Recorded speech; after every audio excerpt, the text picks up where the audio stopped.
Bon visionnement, mes anges. Bonjour, nous allons vous présenter le livre de Job, morale importante de l'Ancien Testament. Job n'est pas un vrai personnage, il est une représentation du fait qu'il faut croire en Dieu et que si nous y croyons, tout finira par nous revenir.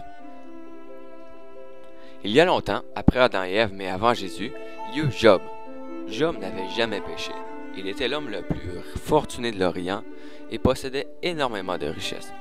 Dieu était fier de Job et il le considérait comme son plus grand homme sur terre.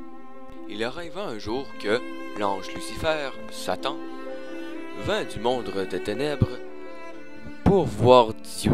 Et Dieu dit à Satan, « D'où viens-tu? » Satan répondit à Dieu, « De parcourir le monde et de m'y promener. » Dieu dit à Satan, « As-tu remarqué mon serviteur Job? Il n'y a pas d'homme comme lui sur la terre, intègre, droit, craignant Dieu et éloigné du mal. » Satan répondit à Dieu, « Est-ce gratuitement que Job craint Dieu? Mais le protèges-tu pas, lui, sa maison et tout ce qui lui appartient? Prends tout ce qu'il possède et on verra s'il ne te maudit pas en face. » Dieu dit à Satan, « Faisons un pacte, et tout ce qui lui appartient est en ton pouvoir. Seulement, ne mets pas la main sur lui. » Et Satan se retira de devant Dieu. Alors les démons de Satan s'emparèrent de tous les animaux de Job. Ils tuèrent ses 7 fils et ses 3 filles. Mais ils ne touchèrent pas à Job. Ils le délaissèrent de ses vêtements et de ses cheveux. Malgré tout, Job ne maudit point Dieu. Dieu et Satan se rencontrèrent pour parler de Job. Dieu demanda, « Quoi de neuf? » Satan lui répondit, « Rien de nouveau. »« Tu vois, j'aime Job et il me respecte. »« Veux-tu un striptease? » Non, coquin, restons-en Job. »« Je vais te dire ce que nous avons fait. Nous avons tué tous ses enfants et pris tous ses animaux, mais il n'a pas voulu de mon singe maléfique. » Dieu dit, « Cool, mais ne le tue pas. » Un ulcère malin se développa sur tout son corps. Pouit!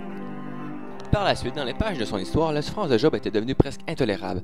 Ses amis qui le blasphémaient étaient convaincus qu'il avait dû se rendre coupable de quelques crimes. Ils exigèrent de lui qu'il se confesse et se répande. Il s'installa sur la cendre et dit, « Si nous accueillons le bonheur comme un don de Dieu, comment ne pas accepter de même le malheur? » Dieu parle enfin, mais il parle comme un Dieu au sein de la tempête, avec la puissance qui est la sienne, avec les merveilles qu'il a accomplies, la création du monde. Donc Job, qui respectait Dieu, a tout perdu. Sa famille est morte, ses animaux ont disparu, il a perdu tout le respect de ses amis.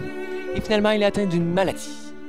La question soulevée par les souffrances qu'endura Job à cause de Satan pourrait être, Job est-il bon uniquement parce qu'il a eu de la chance? Est-il plus puissant que Dieu?